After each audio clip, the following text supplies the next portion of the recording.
There's a pain behind these eyes. He's on antibiotics, he's on pain meds, like, he's my baby, you know, he's my son. Lacey's dog, So I pick him up like this, fighting through every step.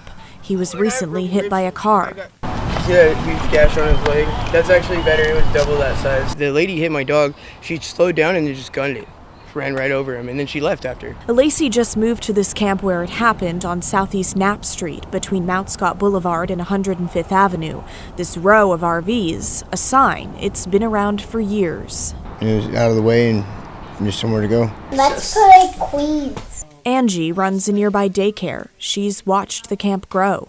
Over the last 3 years, it has definitely gotten progressively worse. We have just garbage and just stuff peeling into the street, and it's getting out of hand. Now the tension between the neighbors and the homeless people are running high. We were here for 20 minutes and we saw it firsthand. I don't care if it's backed up. You guys back this up all the time. This is wrong. It's wrong. And later, this is really bad right now. I mean, this is like a war zone. It could be a war zone. I don't want to be out here. No one really wants to be out here. I do feel for them, 100% I feel for them.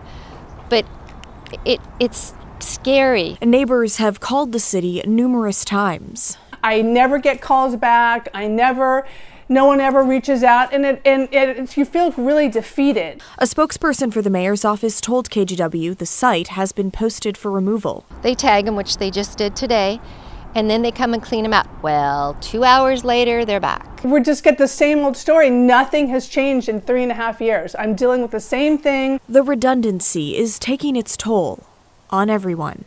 And constantly having to move every month is not only draining, but detrimental to mental health. They put me on a waiting list and then they just sit and wait. It's like whack-a-mole. They don't know where to go first because there's so much of it in our city.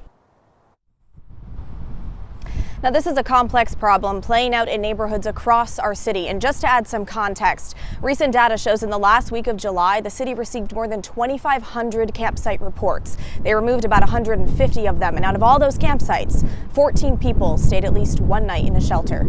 David? I mean, you can feel the frustration there on all sides here. It, of course, raises the question, Blair, Portland's new camping ban. We know the sheriff isn't booking people into jail, but in terms of citations or fines or potential court appearances, are we seeing any enforcement? So only problematic campsites are being targeted for enforcement. So we asked the mayor's office today if that campsite we were at qualified, but we didn't hear back.